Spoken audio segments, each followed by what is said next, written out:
ABVPയുടെ സംസ്ഥാന സെക്രട്ടറി യദു കൃഷ്ണൻ നമുക്കൊപ്പം പ്രതികരിക്കാനായി ചേരുകയാണ്. ശ്രീ യദു, ഒരുപക്ഷെ ഈ PM ശ്രീ പദ്ധതിക്കെതിരെ മുൻ സർക്കാരിന്റെ കാലത്ത് ഈ പദ്ധതി അട്ടിമറിക്കാനുള്ള ശ്രമങ്ങൾ നടക്കുന്ന വേളയിൽ PM ശ്രീ പദ്ധതി എന്താണ്, അല്ലെങ്കിൽ ഈ പദ്ധതി കേരളത്തിലെ വിദ്യാഭ്യാസ മേഖലയ്ക്ക് എത്രത്തോളം വലിയ കുതിപ്പ് നൽകും എന്ന് കേരളത്തിന്റെ പൊതുസമൂഹത്തിന് മുന്നിൽ വിശദീകരിച്ച ഏക സംഘടന ABVP ആണല്ലോ. അപ്പോൾ അതിന്റെ സംസ്ഥാന സെക്രട്ടറി എന്ന നിലയിൽ ഇപ്പോഴത്തെ ഈ സർക്കാരിന്റെ തീരുമാനത്തെ എങ്ങനെയാണ് നോക്കിക്കാണുന്നത്? ഈ ഘട്ടത്തിൽ കേരളത്തിന്റെ സർക്കാർ പറയുന്നത് PM ശ്രീ പദ്ധതിയുമായി മുന്നോട്ട് പോകുമെന്നാണ്.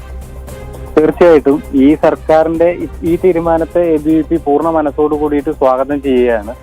നേരത്തെ പറഞ്ഞതുപോലെ തന്നെ മറ്റെല്ലാ വിദ്യാർത്ഥി സംഘടനകളും മറ്റ് രാഷ്ട്രീയ പാർട്ടികളും ഒക്കെ തന്നെ PM ശ്രീ പദ്ധതിയെ എതിർത്ത സമയത്തും PM ശ്രീ കേരളത്തിൽ നടപ്പിലാക്കണം, അത് കേരളത്തിലെ വിദ്യാർത്ഥികൾക്ക് ഏതൊക്കെ രീതിയിൽ ഗുണം ചെയ്യുമെന്ന് പൊതുസമൂഹത്തോട് പറഞ്ഞതും അതിനുവേണ്ടി ഏറ്റവും അവസാനം വരെ പോരാട്ടം നടത്തിയ സംഘടന ABVP മാത്രമാണ്.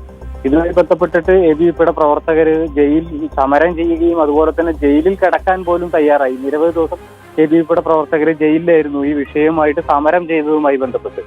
അങ്ങനെ ABVPയുടെ അന്നത്തെ സംസ്ഥാന സെക്രട്ടറി ആയിരുന്ന ഈശ്വരപ്രസാദിനെ തെരുവിൽ ഗുണ്ടകൾ മർദ്ദിക്കുന്ന സ്ഥിതിവിശേഷം പോലും ഉണ്ടായി. അതിനുശേഷം നിലവില് ഈ ഒരു സർക്കാരിനോടും PM ശ്രീ അതിന്റെ ഭാഗമായിട്ടാണ് കഴിഞ്ഞ സർക്കാർ PM ശ്രീയിൽ ഒപ്പുവെക്കാൻ തയ്യാറായത്. എന്നാൽ ചില രാഷ്ട്രീയ അന്ധത മൂലം അത് പിന്നെ മുന്നോട്ട് കൊണ്ടുപോകാൻ വേണ്ടിയിട്ട് തയ്യാറായില്ല. പക്ഷെ ഇപ്പൊ വന്നിട്ടുള്ള സർക്കാരിനോട് PM ശ്രീ ആയിട്ട് മുന്നോട്ട് പോകണം എന്നാവശ്യപ്പെട്ട് കഴിഞ്ഞ ദിവസം ABVP സംസ്ഥാന സെക്രട്ടറി അതുപോലെ തന്നെ സംഘടനാ സെക്രട്ടറി മറ്റ് ഭാരവാഹികൾ അടക്കമുള്ള ആളുകൾ വിദ്യാഭ്യാസ മന്ത്രി N ശംസുദ്ദീനെ നേരിട്ട് കണ്ട് മുന്നോട്ട് പോകണമെന്ന് പറഞ്ഞിരുന്നു. അതിനുശേഷം ആ സമയത്തും പിന്നെ നല്ല പോസിറ്റീവായിട്ടുള്ള മറുപടിയാണ് വിദ്യാഭ്യാസ മന്ത്രിയിൽ നിന്ന് കിട്ടിയത്. ഈ സർക്കാർ മുന്നോട്ട് പോവും എന്ന് തന്നെയാണ് ABVPയുടെ പ്രതീക്ഷ. ഓക്കെ, വളരെ നന്ദി ശ്രീ യദു കൃഷ്ണൻ ഈ ഘട്ടത്തിൽ പ്രതികരിച്ചതിന്.